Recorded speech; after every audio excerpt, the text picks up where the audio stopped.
Bonsoir tout le monde. Ravi de vous retrouver sur cette chaîne de Voice of God pour cet important live ce soir, 23 août 2020, 20h02.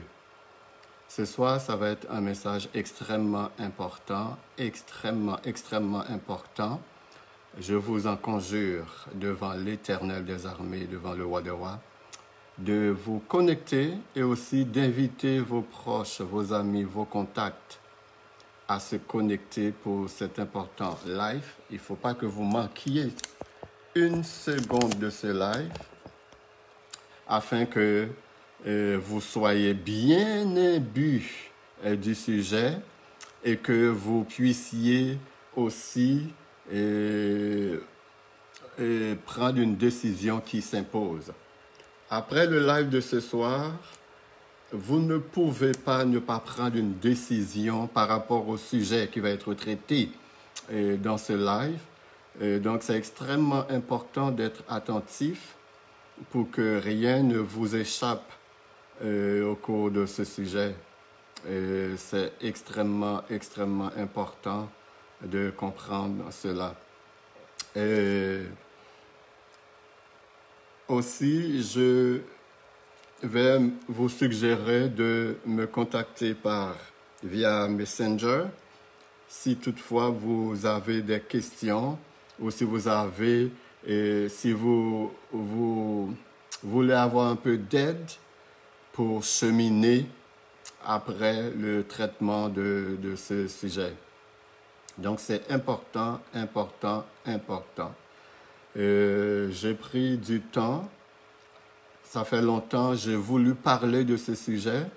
J'ai pris du temps avant d'en parler parce que je voulais premièrement me préparer personnellement pour bien traiter ce sujet, pour que je ne sois pas un cordonnier mal chaussé.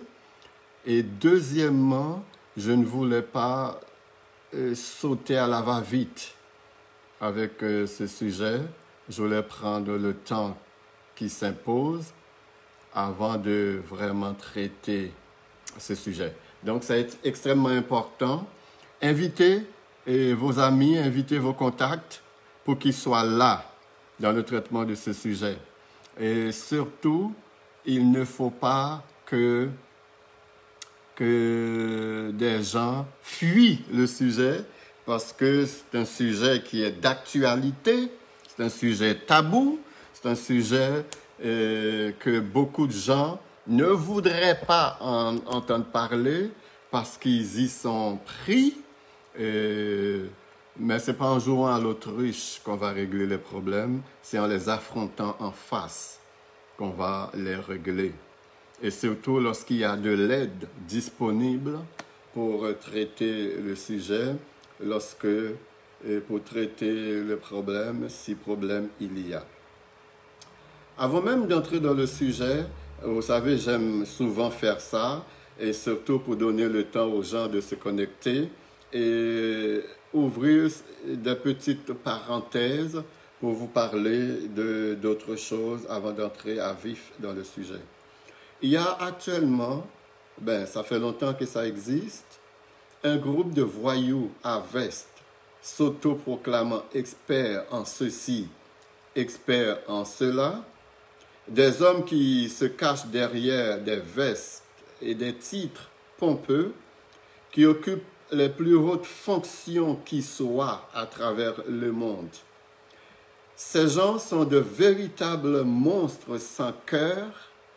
Ces demi-dieux ont déclaré qu'il y a trop d'humains sur la terre. Selon eux, il n'y a pas assez de ressources, de nourriture pour prendre soin autant de personnes.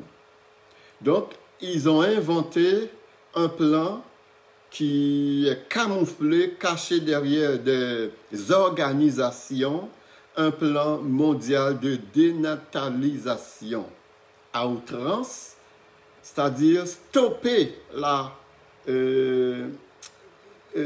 population, stopper la progression de la population mondiale.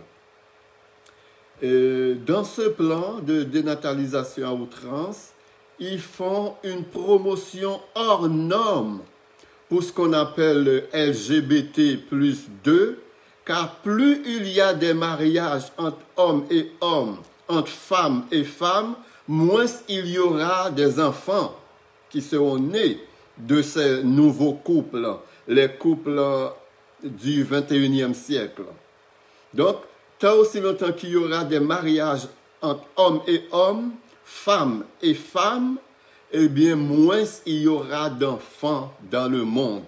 C'est pour cette raison, le mouvement LGBT, on est bombardé de publicité, on est bombardé d'avertissements, on est stigmatisé à tout bout de champ par des messages, par des avertissements, même par des menaces de toutes sortes dès qu'on touche ces sujets-là. Ils fomentent des guerres entre les nations, entre les peuples, des génocides. Il n'y a aucune guerre, chers amis, à travers le monde qui n'a pas été préparée à l'avance dans ce but, réduire la population mondiale. Cette élite qui travaille derrière le rideau et utilise et manipule ceux qui sont en avant, qu'on appelle président, premier ministre, roi, reine, conseiller, des organisations internationales, chers amis. Quelques-uns de ces hommes ont gagné même des prix Nobel de la paix et d'autres prix. Des fomenteurs de guerre, des producteurs de guerre, des guerres planifiées de toutes pièces pour réduire la population mondiale. Des carnages, des génocides ayant leur signature et leur sceau d'approbation. Et pour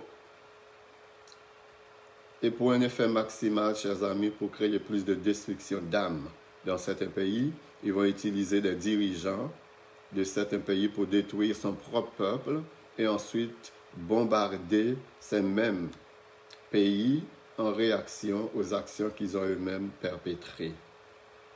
Ça donne la nausée, franchement, à entendre ces choses. Ils n'ont qu'un but, préparer le terrain pour le nouvel ordre mondial. Toi et moi ne faisons pas partie de ce plan mondialiste.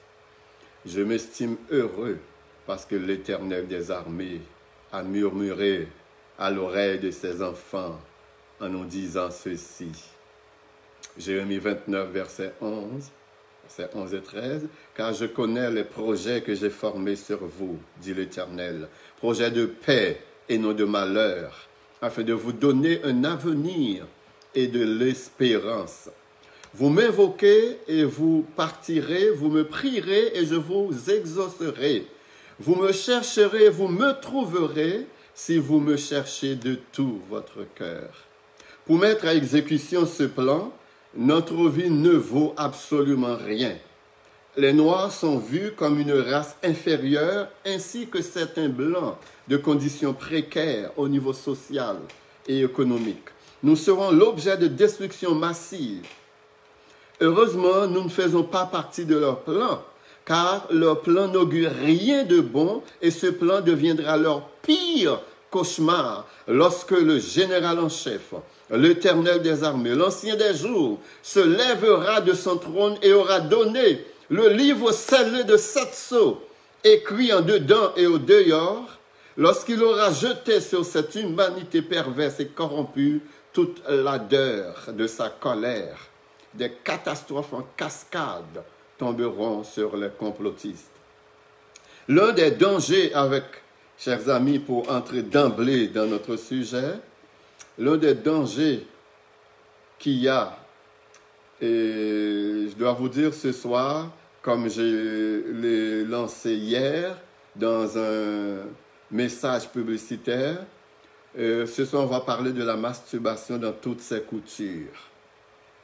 Et l'un des dangers de ce sujet, chers amis, de cette réalité, dès qu'on se livre à cette perversion, la pornographie n'est pas trop loin. Les acteurs de films porno et de vidéos porno ont des liens conscients ou inconscients avec le monde des ténèbres. J'aimerais bien que vous entendiez ça. Les acteurs de films porno ou des vidéos porno ont des liens conscients ou inconscients avec le monde des ténèbres. Car dans le monde des ténèbres, il y a un comité spécialement institué pour agir dans le monde sexuel, pour agir au niveau sexuel dans le monde. Donc, les perversions qu'on voit aujourd'hui, les dérives qu'on voit aujourd'hui, la déformation qu'on voit aujourd'hui au niveau sexuel, à 99% vient du sous-monde, vient du monde des ténèbres, de ce comité mandaté spécialement pour détruire l'humanité, pour détruire la jeunesse, pour détruire la famille, pour détruire les hommes, les femmes, les jeunes. Lorsque vous regardez la pornographie, vous n'êtes pas en relation physiquement avec l'acteur ou l'actrice du film porno, mais tu es en relation intime avec l'esprit qui prend possession du corps de cette femme ou de cet homme. Ainsi, plus vous vous livrez à la pornographie, plus la possession démoniaque devient forte et irrésistible, jusqu'à ce que vous perdiez complètement le contrôle de votre propre sexualité, au point où vous vous retrouvez à faire des choses que vous ne feriez jamais en temps normal, des choses que vous ne feriez jamais même dans vos pires cauchemars. Eh bien, lorsque vous perdez le contrôle de votre sexualité, vous vous retrouvez à reproduire ces choses. Rendu là, chers amis, c'est comme si vous avez déposé votre sexualité sur l'autel de Satan et vous lui demandez d'allumer le feu de ta sexualité, de votre sexualité, et il n'hésite pas à le faire. Avant même de compléter ta demande à Satan, il n'avait pris possession. Et vous allez de surprise en surprise, vous vous surprenez à ne plus en finir. Vous allez découvrir rapidement que vous aviez le talent d'homosexualité, de pédophilie, de perversion de toutes sortes. Vous allez arriver à un point où la masturbation devient plus irrésistible que les drogues les plus psychédéliques. Chers amis, lorsque quelqu'un se masturbe, écoutez bien ceci. Lorsque quelqu'un se masturbe, cette personne n'est pas seule. Vous croyez être seul dans votre chambre. Vous croyez être seul dans votre salon. Vous croyez être seul dans votre toilette pendant que vous vous masturbez. Eh bien, vous n'êtes pas seul. Il y a toujours un démon qui t'accompagne. Tu peux être stérile dans le monde physique, mais dans le monde spirituel, vous avez des enfants parce qu'un démon qui t'accompagne pendant tes séances de masturbation va entrer en relation avec vous, que vous soyez conscient ou pas de cette réalité. Chaque acte de masturbation laisse une tache noire dans votre âme et d'acte en acte jusqu'à ce que ton âme soit complètement obscurcie. Vous allez constater que je nage et je voyage de vous en dessus. Donc, vous comprendrez des fois, je vais vraiment personnaliser la phrase, le thème, le sujet, et d'autres fois, je vais parler de vous. Et quand je parle de vous, je ne suis pas loin. C'est-à-dire, je ne fais pas exception. Je me parle à moi-même également. Je ne parle pas seulement à vous. Je me parle aussi à travers ce sujet parce que je pense qu'on est beaucoup concernés par ce sujet. Une fois rentré dans ce labyrinthe, chers amis, la sortie peut être extrêmement difficile. Si difficile que ça frôle l'impossible quand on rentre là-dedans. Croyez-moi, la machine de la manipulation est très puissante et elle commence très tôt dans la vie d'un individu. Les instruments de cette manipulation pour nous pousser à voir que la masturbation, c'est rien, c'est la découverte de ton corps, c'est vraiment expérimenter les parties, et visiter les parties, évaluer les parties de votre corps. Vous allez être soumis à toutes sortes de théories fallacieuses, les unes plus dangereuses que les autres, dans le but de vous perdre dans les méandres de la masturbation, qui vous met en contact directement avec le monde des ténèbres. Et quelqu'un qui pratique à outrance cette pratique, quelqu'un qui pratique la masturbation à outrance, eh bien, vous risquez de devenir un sorcier ou une sorcière parce que vous allez être entouré de démons. Et c'est ce comité démoniaque qui est responsable de la perversion sexuelle à travers le monde. Chers amis, aucune femme et aucune fille, et aucun jeune homme, aucun homme ou aucun garçon ne devrait se livrer à ces genres de pratiques parce que ces choses nous amènent là où nous ne voudrions jamais aller. Et une fois rendus là, il va nous être impossible de revenir vraiment en arrière, chers amis. Et des fois, j'ai des problèmes avec certaines personnes lorsqu'elles s'habillent, pas parce que je suis légaliste, parce que une fille ne devrait jamais, ou une femme ne devrait jamais s'habiller comme si elle avait quelque chose à vendre. Vous n'êtes pas une marchandise. Donc, lorsque vous vous habillez, ne vous habillez pas comme si vous aviez quelque chose à vendre. Habillez-vous décemment, car c'est un principe même de la parole de l'Éternel. Donc, c'est normal si vous vous habillez comme si vous aviez quelque chose à vendre. Ne soyez pas étonnés de voir des acheteurs s'aligner pour acheter.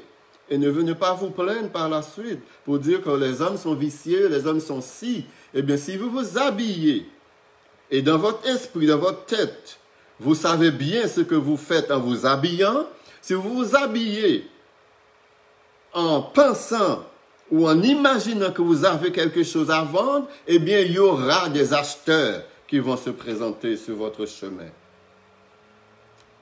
Et un homme, si des hommes, vous vous habillez de manière efféminée, de manière féminine, eh bien, ne vous étonnez pas que des hommes vous draguent, même si vous êtes un homme hétérosexuel. Ben, si vous vous habillez comme une femme, si vous vous comportez comme une femme, eh bien, ne soyez pas surpris si des hommes vous fassent des avances, chers amis. Yeshua dit dans le sermon sur la montagne, Matthieu 5, 7, il vous a été dit, mais moi, je vous dis.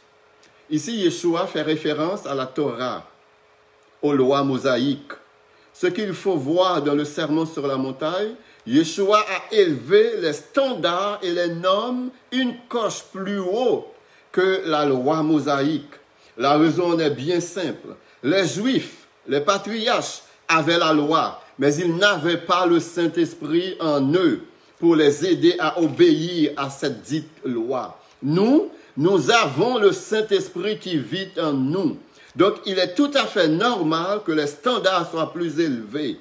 Nous ne sommes pas seuls dans le combat contre ce trio hautement destructif, anéantissant et infernal que sont la chair, le diable et le monde. La masturbation est presque toujours accompagnée de la pornographie, chers amis, comme je le dis il y a quelques minutes. Soit la pornographie externe ou la pornographie interne. Ce que je veux dire par là, c'est que souvent, les gens, en se masturbant, regardent des images ou des vidéos pornographiques où la personne remémore ces images ou ces vidéos dans sa tête pendant sa séance de masturbation.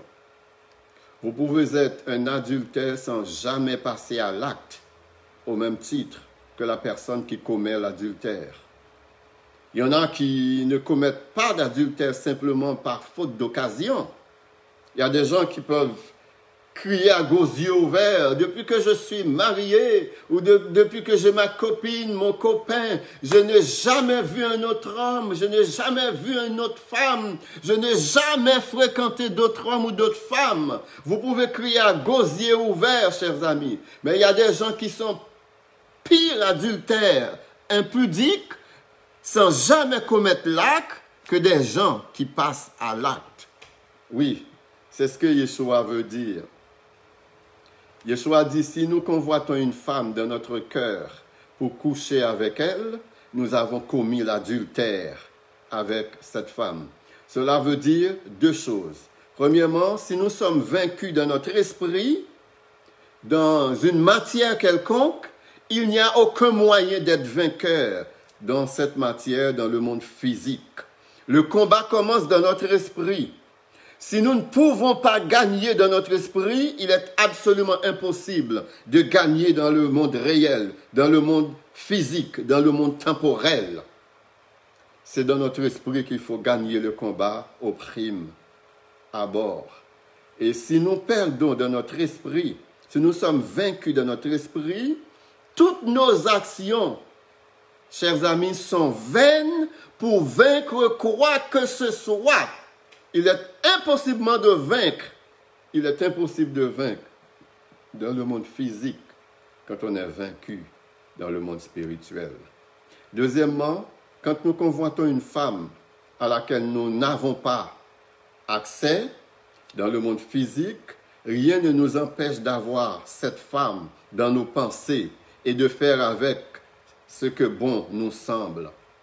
En se masturbant, en ayant cette femme ou cette fille dans nos pensées, nous sommes en train de commettre l'adultère avec cette femme ou l'impudicité avec cette fille. Ainsi, on peut dire que plusieurs sont des pédophiles en pensée, car ils s'imaginent avoir des relations intimes avec des filles, voire même des enfants en bas âge. Ainsi, en se masturbant avec en tête cette femme, cette fille ou cet enfant, c'est une matérialisation de la pensée. La masturbation est une action physique, chers amis. Généralement, on dit que les hommes sont visuels. Ainsi, pour avoir un maximum d'excitation ou une maximum d'excitation, la masturbation chez les hommes est presque toujours accompagnée de la pornographie mentale ou visuelle. Peu importe le support utilisé pendant l'acte de la masturbation, que ce soit des images, vidéos, photographiques ou mentales, les conséquences sont identiques. Dans l'Ancien Testament, ce péché était traité comme un crime capital. Même si la Bible ne mentionne pas mot pour mot le mot masturbation, mais on va voir un exemple qui laisse croire que c'est un péché grave dans la Bible. Dans l'Ancien Testament, ce péché était un crime capital puisque l'Ancien Testament ainsi que le Nouveau Testament place le sexe sous toutes ses formes à l'intérieur des liens du mariage. Et le mariage est et sera toujours entre un homme et une femme à l'intérieur d'un cadre prévu par l'initiateur du mariage, l'Éternel des armées. Je vais reprendre. Dans l'Ancien Testament, ce péché était un crime capital, puisque l'Ancien Testament ainsi que le Nouveau Testament placent la relation sexuelle sous toutes ses formes à l'intérieur des liens du mariage. Tout ce qui se fait à l'extérieur, la Bible appelle péché, la Bible appelle abomination, la Bible appelle déviation, la Bible appelle manquer le but, rater l'objectif. Et le mariage est et sera toujours entre un homme et une femme, à l'intérieur d'un cadre prévu par l'initiateur du mariage, l'Éternel des armées. Si les gouvernements, des groupes et des groupuscules d'intérêt ont des problèmes avec cette définition, eh bien déchirez, brûlez et éliminez toutes les Bibles, si vous en êtes capable. Ne vous prenez pas à moi, je ne suis pas le message, je ne suis qu'un messager. En m'éliminant, vous ne faites que lancer des coups d'épée dans l'eau et des coups de poing dans l'air et s'attendre à laisser des traces. Je vous propose de combattre le message et celui qui est derrière le message, l'Éternel des armées, le Créateur de l'univers, et vous me donnerez des nouvelles. Éliminer un messager ou des messagers, il y en aura toujours d'autres. Et vous ne pouvez pas vous défaire d'aucun messager tant et aussi longtemps que la mission qui lui avait été confiée par le Très-Haut n'est pas complétée. Pendant que Yeshua était sur terre, les hommes ont fait plusieurs tentatives pour le tuer, l'annihiler.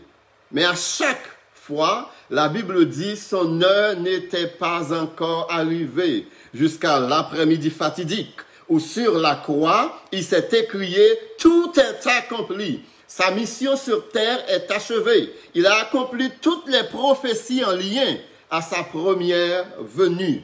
Là, il pouvait s'en aller. Le Père pouvait l'appeler. Mais aucune puissance, aucune force, aucune autorité, aucune domination ne pouvait vraiment mettre la main sur lui parce qu'il avait une mission, sa mission n'était pas encore complétée. Lorsque la Bible déclare que l'homme quittera son père et sa mère et s'attachera à sa femme et les deux deviendront une seule chair, cet enseignement, à mon avis, renferme deux dimensions, une dimension spirituelle et une dimension physique. La dimension spirituelle, chers amis, cette union intime est une figure de l'union de Christ qui est l'époux et l'ensemble des croyants ou la Keilo, l'assemblée de l'Éternel, ce que les théologiens appellent l'Église qui est l'épouse. Les noces n'ont pas encore lieu. Aujourd'hui, l'Église est la fiancée, mais la dot est déjà payée par le sang précieux de Yeshua, l'époux. Le père a déjà reçu la dot des mains de l'époux pour démontrer que les fiançailles sont faites. L'Éternel a reçu Yeshua à sa droite et la place où il y a le pouvoir, l'autorité, la domination. Il l'a élevé au-dessus de tous et au-dessus de tout. L'Éternel a mis sur la fiancée qui est l'Église les arts de l'Esprit comme réservation exclusive de la fiancée pour l'époux, pour Yeshua. Aucune autre force, chers amis, aucune autre puissance, autorité, aucun autre être n'a d'autorité sur la fiancée que celui qui a payé le prix, la dot. C'est pour cette raison, ceux qui se disent partie prenante de l'Église, de l'épouse, et flottent avec d'autres forces, d'autres puissances, et traitent comme elle a un péché extrêmement grave de trahison et d'infidélité avant même la célébration des noces. Moi, je vous le dis, si moi, je suis fiancé avec une fille ou avec une femme, et que j'ai appris cette femme me trompe avec un autre homme, je vous garantis, il n'y aura pas de mariage. Il n'y aura pas de célébration de noces. Parce que ça serait une trahison irréparable, ça serait atteindre le point de non-retour. Heureusement, il n'en est pas ainsi pour l'Éternel des armées. Donc, l'Église, c'est l'épouse et Yeshua, c'est l'époux, chers amis. L'idolâtrie est l'un des péchés les plus sévèrement punis dans les Écritures, tant vétérotestamentaires que néo-testamentaires. L'intimité entre le mari et la femme comme réalité finie représente une réalité infinie, l'union entre Christ et l'Église. Les noces de l'agneau, et pour garantir qu'il ne nous abandonnera jamais et qu'il ne changera jamais d'idée, il nous a pris un gage, il nous a fait un gage, chers amis. Et le gage, c'est le Saint-Esprit qui est toujours avec nous. Yeshua dit, je vous laisse la paix, je vous donne la paix. Je ne vous la donne pas comme le monde donne. Il dit, je vous laisse le Saint-Esprit. Il va demeurer tous les jours avec vous. Il a dit à ses disciples, il vous est avantageux que je m'en aille, car si je ne m'en vais pas, je ne vais pas vous envoyer le Saint-Esprit. Mais si je m'en vais, le Saint-Esprit va venir et il va être toujours avec vous. Et le Saint-Esprit, c'est le gage que le jour viendra, les noces de l'agneau, de l'époux et de l'épouse auront lieu, chers amis, qu'il pleuve, qu'il tonne, même si Satan déchaîne tous les démons de l'enfer, même si Satan se déchaîne dans sa colère, quoi qu'il fasse, les noces de l'agneau auront lieu, tôt ou tard, tel que prévu par l'Éternel des armées. Chers amis, la dimension physique. Par l'union intime, le mari et la femme deviennent une seule chair. Lorsque la Bible dit « l'homme quittera son père et sa mère, s'attachera à sa femme, et les deux deviendront une seule chair », qu'est-ce que ça veut dire? N'oubliez pas que la réalité physique est une bien piètre réalité et très limitée à comparer à la réalité spirituelle. Lorsque la Bible dit que les deux deviendront une seule chair, elle fait référence à l'enfant qui naîtra de cette union. Cette progéniture composée de 46 chromosomes, soit 23 chromosomes X qui représentent l'homme et 23 chromosomes Y qui représentent la femme, ainsi, cet être sorti de cette intimité représente l'homme et la femme. Cette seule chair est bien définie dans la progéniture, puisqu'à aucun moment, lorsqu'un homme et une femme se marient, à aucun moment, le mari et la femme sont physiquement un. Car quand on rentre dans une maison, il y a un couple, on voit un homme et on voit une femme. Donc, ils sont séparés. On voit deux êtres distincts. Mais lorsque la Bible dit « ils deviendront une seule chair », il parle lorsque l'homme et la femme rentrent en intimité, eh bien, il va avoir une progéniture qui va sortir de cette intimité, et cette progéniture est à la fois l'homme et la femme, puisque les 46 chromosomes représentent l'homme et la femme. Oui, chers amis, le mariage sur terre est une représentation de l'union entre Christ et l'Église. Et le mariage entre les hommes et les femmes, ce n'est pas la réalité. La vraie réalité, c'est l'union entre Christ et l'Église. Christ qui est l'époux et l'Église qui est son corps. Et Paul va répéter souvent à qui veut l'entendre. Nous formons un seul corps avec Christ. Cette alliance, chers amis, est éternelle, elle est sans fin. Maintenant, quand quelqu'un regarde la pornographie tout en se masturbant, toutes ces réalités que je viens de décrire sont entrées de manière corrompue, détournées, sous fond de mensonges dans toutes ces relations. Vous êtes en train de faire alliance avec cette femme, cette fille ou cet enfant ou ce garçon ou cet homme qui est l'objet du désir ou l'image en support à l'acte de masturbation. Satan et ses démons sont toujours impliqués dans la perversion sexuelle, dans l'adultère, dans l'impudicité, de la masturbation et toutes les autres déviations sexuelles. Satan est un groupe de petits démons voyous qui ont pour mission d'entraîner le monde dans des actes sexuels les plus abjects qui soient. Homme avec homme, femme avec femme, être humain avec animaux, être humain avec des êtres qui ne sont pas de ce monde, être humain avec des objets. Lorsque vous avez des relations intimes en dehors du cadre prévu par le Créateur, chers amis, je vous le dis, croyez-moi, il y a un transfert démoniaque qui se fait entre la femme et l'homme, entre la fille et le garçon, entre l'être humain et les animaux, ainsi que d'autres êtres venus d'ailleurs. Ces femmes, ces filles, ces hommes et ces garçons, dans les films, les images pornographiques, sont remplis de démons. Et lorsque vous vous mettez à les regarder en vous masturbant, eh bien, vous attirez sur vous les démons, chers amis. Et c'est extrêmement sérieux. en regardant ces choses, vous créez un tunnel invisible permettant aux démons possédant ces personnes dans ces films de rentrer dans votre vie. Vous arrivez à un point où vous perdrez complètement le contrôle de votre sexualité, de votre corps. Et une fois cela se produit, aucun homme, aucune femme ne pourra vous satisfaire. Vous allez courir, si vous êtes une femme, vous allez courir d'homme en homme sans jamais être satisfait. Si vous êtes un homme, vous allez courir les jupons sans jamais être satisfait. Il y a des gens qui avaient des problèmes de déviation sexuelle, des problèmes de maîtrise au niveau sexuel. Ces gens ont dit, bon, je vais me marier. Peut-être en me mariant, le problème va être réglé. Et la personne s'est mariée. Et après le mariage, le problème devient plus grave encore. Parce que Satan tient cette personne-là esclave de sa sexualité.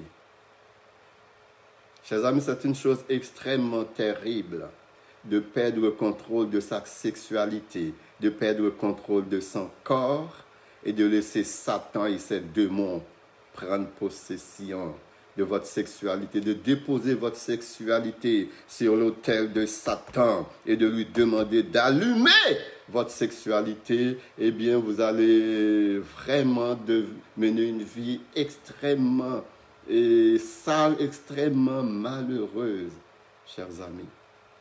Satan vous donnera un tel appétit pour le sexe que jamais un homme, 2 hommes, 3 hommes, 4 hommes, 5 hommes, vous allez arriver à un moment donné, vous n'allez plus être capable de compter le nombre d'hommes que vous avez connus ou le nombre de femmes que vous avez connues, chers amis, parce que vous avez perdu le contrôle de votre sexualité.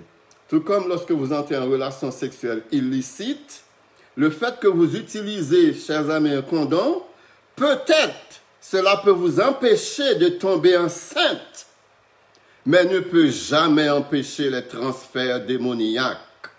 Parce que l'acte en lui-même est répréhensible, Satan peut en prendre possession et le transforme en une expérience infernale et cauchemardesque. Et ce qu'il fait, et c'est ce qu'il fait partout où il passe, et peu importe dans quoi il est impliqué, chers amis.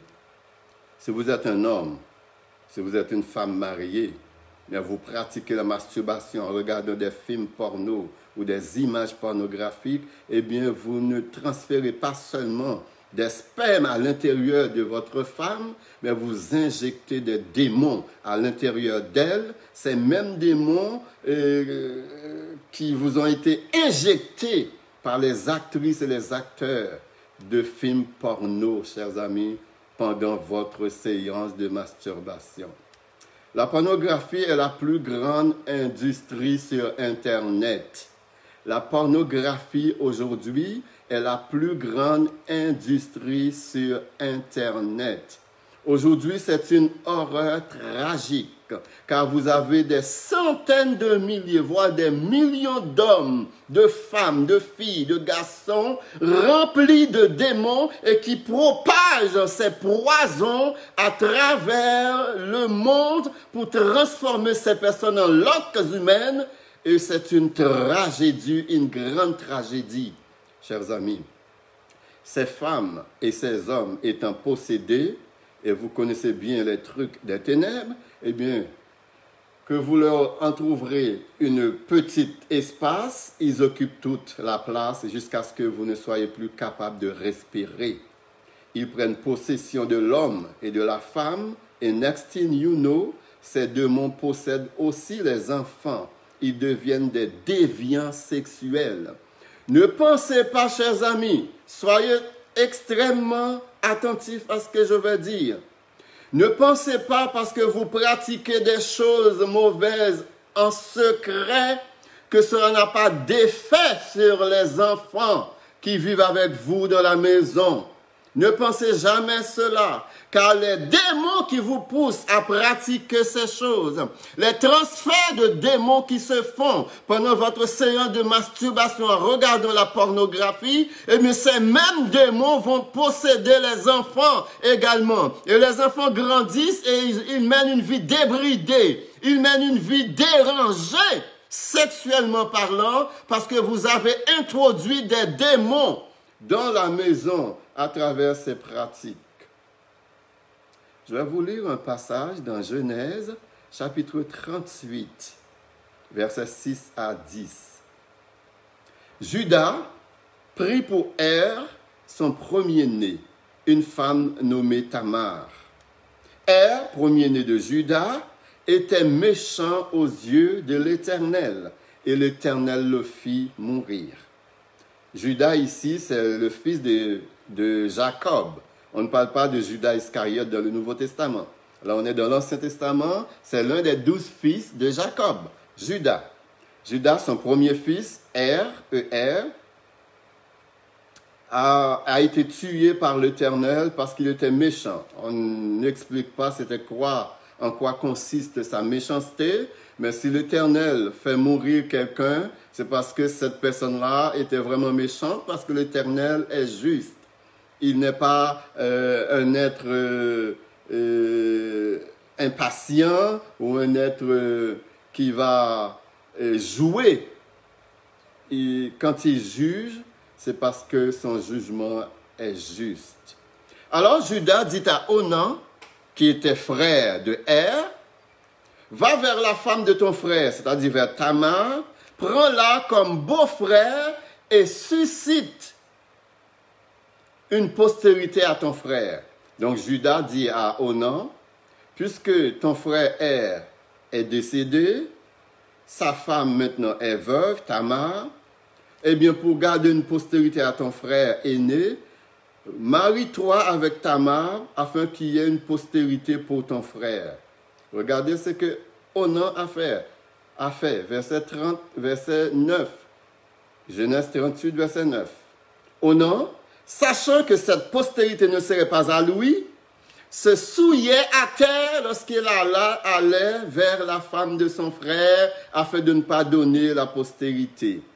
En d'autres mots, il a eu une relation intime, sexuelle avec Tamar, qui est devenue sa femme.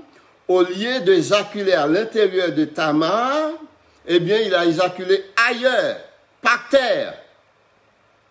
Regardez la réaction de l'Éternel.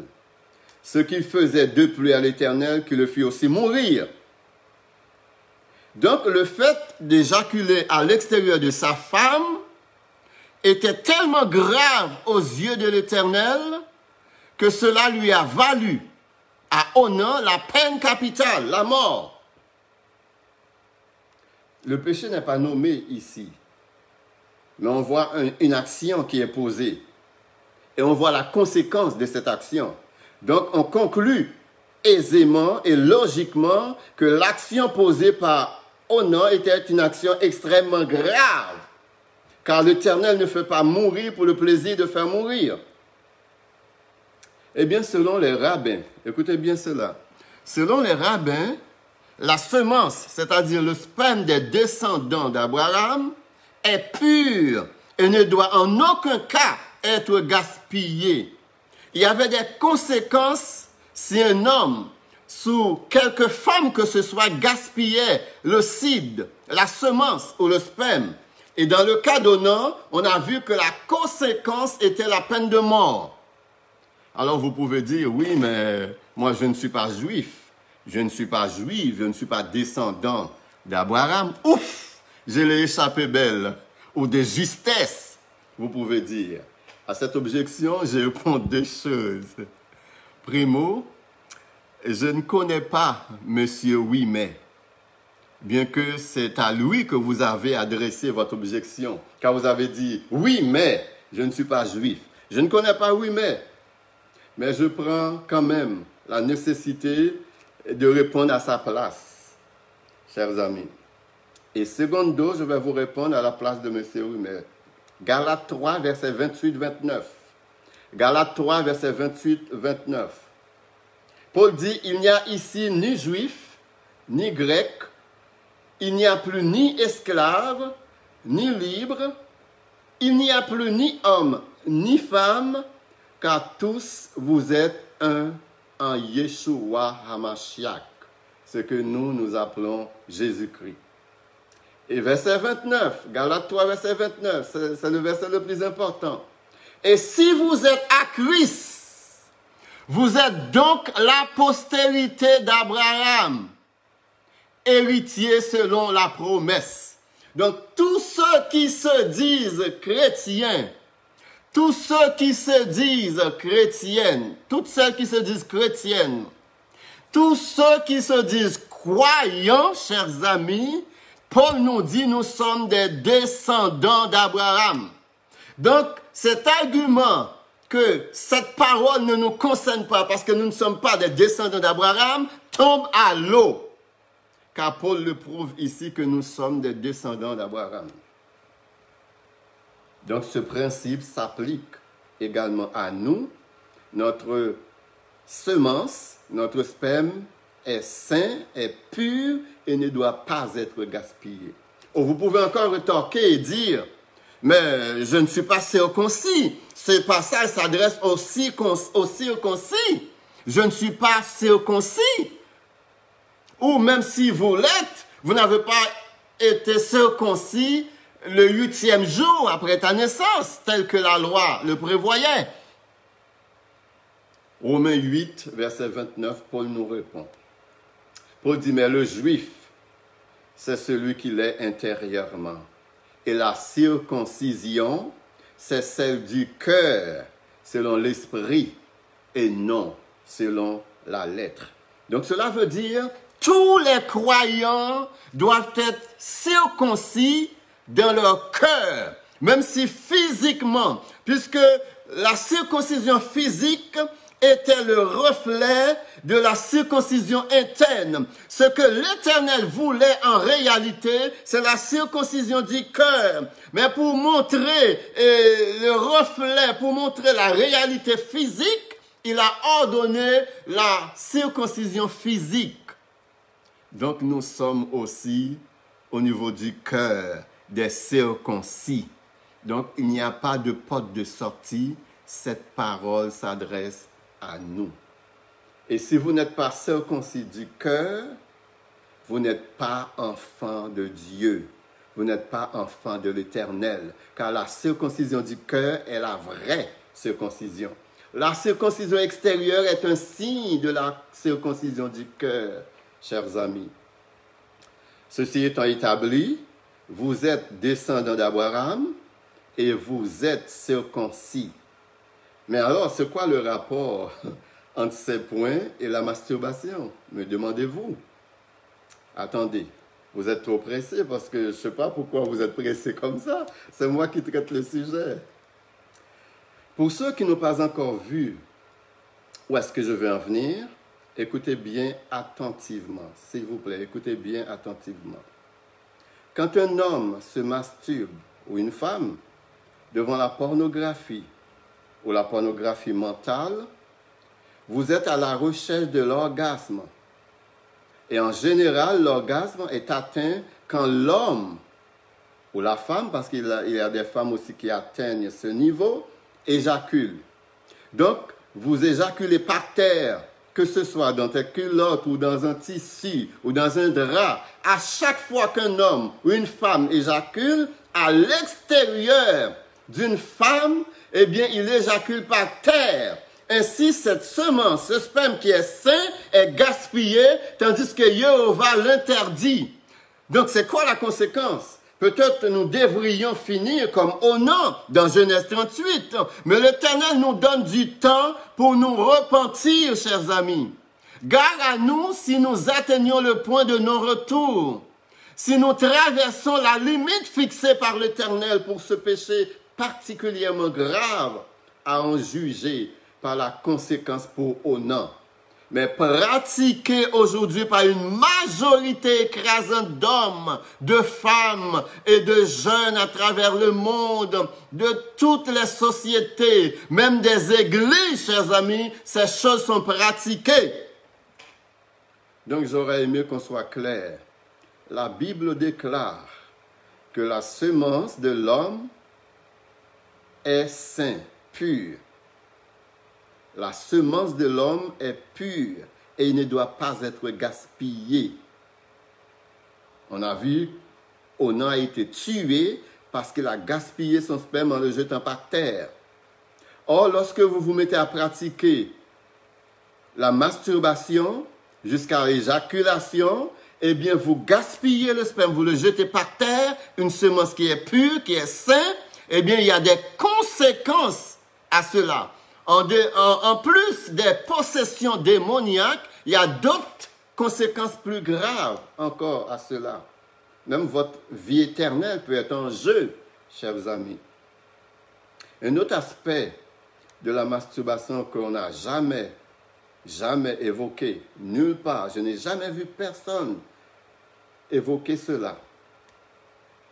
Il y a des gens qui peuvent dire, moi, je n'ai jamais commis d'acte d'homosexualité. De ma vie, je n'ai jamais commis d'acte de lesbianisme.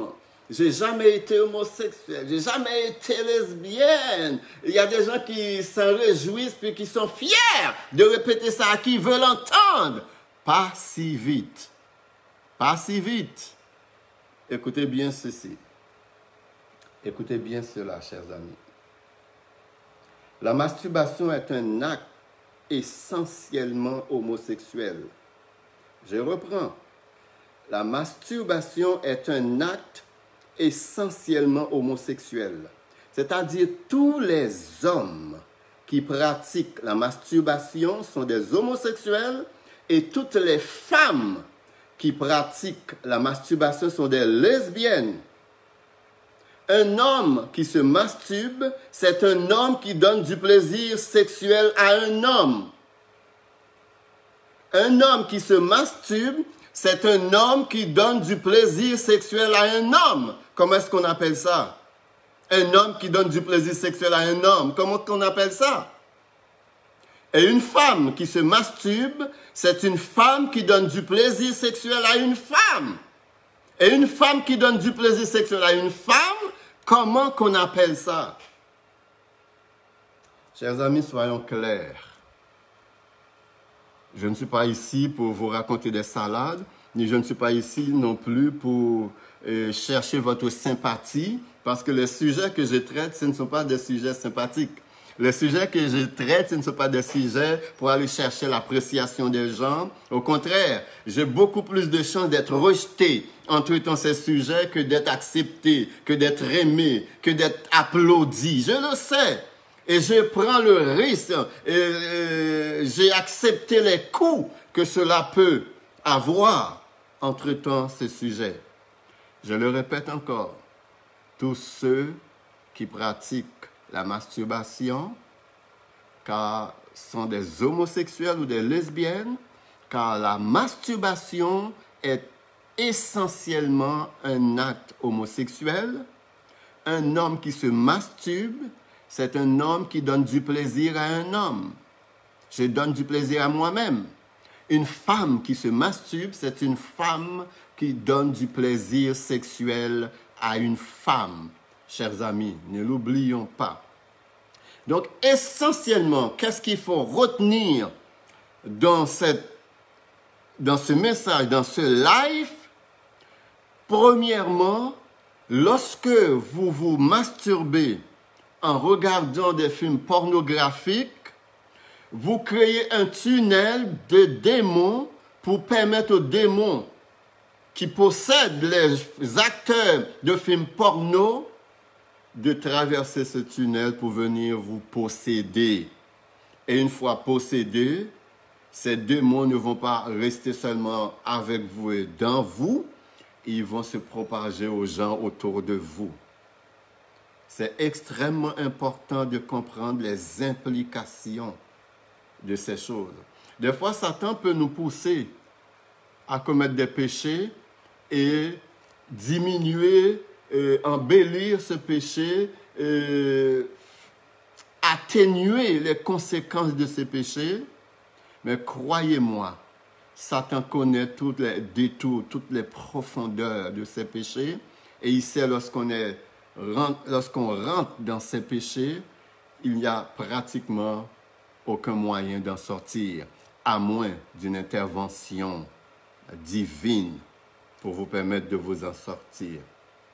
Ce soir, si vous êtes quelqu'un qui pratique la masturbation, qui regarde la pornographie et qui ne vous lassez pas à regarder ces choses, ou si vous pratiquez ces choses sporadiquement, mais pas de manière régulière, peu importe la séquence, peu importe la répétition, eh bien, si vous êtes dans ces choses, c'est extrêmement dangereux. Je ne connais jamais quelqu'un qui fume et qui pratique, de manière sporadique. Parce qu'il y a des nicotines dans ces produits qui vous poussent à fumer tout le temps. Je ne connais pas des gens qui prennent de la drogue et qui disent je vais prendre de la drogue mardi, je ne prendrai pas mercredi, je vais prendre vendredi, je ne vais pas prendre samedi, puis dimanche, je saute chaque 2 jours. Non, lorsque vous entrez dans ces choses, chers amis, eh bien, vous allez être possédés. Et vous allez vous retrouver à non seulement prendre ça chaque jour, mais plusieurs fois par jour. À un moment donné, même plusieurs fois par jour ne suffiront pas. Il en est de même pour la masturbation. Il en est de même pour la pornographie. Et ces choses sont beaucoup plus... peuvent nous entraîner beaucoup plus dans l'esclavage que les drogues, que la cigarette, que l'alcool. Chers amis, c'est une question extrêmement sérieuse. Si vous êtes pris dans les engrenages de ce péché, je vous en conjure, devant l'Éternel des armées, luttez de toute votre force. Allez en prière, repentez-vous, et jeûnez même pour sortir des griffes et des liens de ce péché macabre, de ce péché abominable qu'est la pornographie, la masturbation. Car lorsqu'on est plongé dans ce monde, vous allez vous retrouver à être un pédophile sans que jamais vous n'ayez ce rêve, jamais vous ne pensiez en arriver là. Vous allez vous retrouver à avoir des relations avec des hommes, tandis que vous êtes un homme, des relations avec des femmes, parce que cependant vous êtes une femme, parce que quand vous perdez le contrôle de votre sexualité, la puissance qui va en prendre contrôle va vous traîner dans la boue. Il va vous traîner dans la boue jusqu'à ce que vous perdiez toute votre dignité, jusqu'à ce que vous perdiez toute votre personnalité. Vous allez marcher comme des mortes, comme des morts, parce qu'il y a des gens que vous ne pouvez pas regarder dans les yeux. Chers amis, donc que l'Éternel nous vienne en aide afin que nous soyons libérés de ces choses, que notre vie soit vraiment un parfum d'agréable odeur à l'Éternel. Donc je vous propose, pour passer à travers ces difficultés, ces problèmes, ce péché, de vous repentir premièrement. Ce n'est pas une chose facile lorsqu'on est pris dedans d'en sortir. Je vous le dis, ce n'est pas une chose facile, mais c'est possible. Tout est possible à celui qui croit. Et surtout si vous avez l'aide du Saint-Esprit, si vous avez l'aide de la parole de l'Éternel, et si vous avez l'aide de la prière, vous pouvez vous en sortir. Demandez à l'Éternel de repentez-vous devant l'Éternel et demandez la délivrance des démons qui ont pénétré en vous pendant que vous regardiez ces choses, pendant que vous regardiez la pornographie, pendant que vous pratiquiez la masturbation. Demandez à l'Éternel la délivrance des démons qui ont pénétré en vous pendant ces séances. Demandez à l'Éternel de vous donner la force de contrôler vos yeux, de contrôler votre bouche, de contrôler vos mains et vos pieds. Et finalement, jeûner et prier pour en être délivré complètement, totalement par l'Éternel des armées. Donc, c'était ça le sujet de ce soir. Je sais que Et il peut y avoir beaucoup de feedback vraiment par rapport à ce sujet. Et vous savez, moi, je ne fais pas ça pour chercher des vues, parce que on sait très bien, si on veut avoir des vues, c'est faire des choses qui ne valent absolument rien. Si vous voulez des vues, c'est de faire des choses stupides, des choses qui ne valent pas grand-chose. Et ces sujets, ce pas des sujets qui vont faire l'unanimité, ce pas des sujets que les gens courent après. Il y a des gens qui sont esclaves de ces choses, qui préfèrent ne pas entendre du tout parler de ces choses parce qu'ils veulent demeurer esclaves ou parce qu'ils ne sont pas capables d'être libérés. Ils ne sont pas capables de sortir des catacombes de ce péché, des labyrinthes dans lesquels ce péché peut nous plonger, chers amis. Donc, dites-vous bien, si vous pratiquez la masturbation, donc vous avez déjà pratiqué l'homosexualité, le lesbianisme. Et si vous êtes addicté à la pornographie, probablement vous êtes entouré de démons qui vous ont été transférés via ce tunnel que vous avez créé en vous asseyant pour regarder ces choses. Et les médias ne vont pas nous aider parce qu'ils rendent ces choses extrêmement faciles et très accessibles, chers amis. C'est nous qui devons prendre notre vie en main et sortir de ces choses et dire que non, je ne peux pas abandonner ma sexualité entre les mains d'un être qui ne fait rien de bon, d'un être tortionnaire, horrible, méchant, qui ne veut que mon malheur. Il faut prendre votre sexualité en main, prendre votre corps en main et ne pratiquez jamais ce que vous n'aimez pas. Lorsque vous perdez le contrôle de votre sexualité, de votre corps, vous allez pratiquer ce que vous n'aimez pas. Vous allez faire des choses que vous n'avez pas envie de faire et vous allez les faire parce que ce n'est plus vous qui contrôlez votre sexualité. Comprenez bien cela. Et probablement, il y a des gens qui me regardent là qui disent, c'est vrai, il y a des fois je fais des choses, je n'ai pas envie de les faire, mais je les fais quand même. Et je ne sais pas pourquoi je les fais.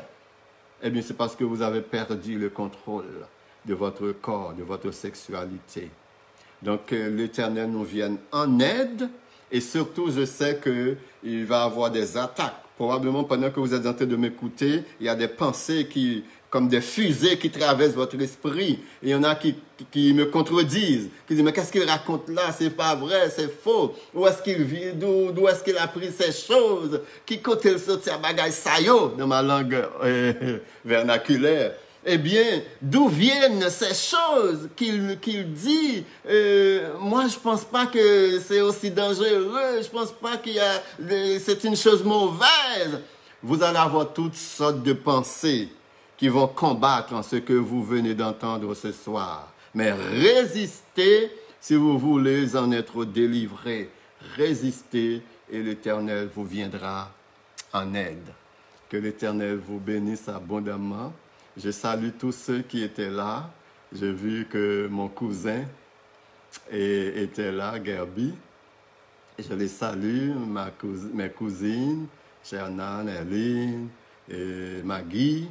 Donc, je vous remercie d'avoir été présent pour ce live. Et je vais arriver avec un autre sujet encore percutant pour la semaine prochaine. Comme vous savez, je touche plus souvent les sujets tabous, des sujets dont personne ne parle. Dernièrement, je pense avoir traité notre corps, le temple du Saint-Esprit. Avant ça, j'avais traité le mariage, le divorce et le remariage. Ce ne sont pas des messages que vous entendez dans les églises, dans les écoles théologiques ou dans les livres. Aujourd'hui, ce sont ces sujets-là que je traite et je vous partage ce que la Bible dit de ces sujets. Et vous savez, il n'y a personne qui peut m'accuser d'avoir dit des choses que la Bible ne dit pas. Donc, c'est toujours important de nous appuyer sur la parole de l'Éternel parce que la parole de l'Éternel, c'est notre manuel de vie et on va être heureux en suivant les paroles qui sont écrites dans ce livre. Que l'Éternel vous bénisse abondamment. Surtout, n'oubliez pas, dimanche prochain à la même heure, et pendant la semaine, je vais vous envoyer le sujet qui va être traité dimanche à 8 heures sur la page de Voice of God. Donc, soyez bénis de l'Éternel.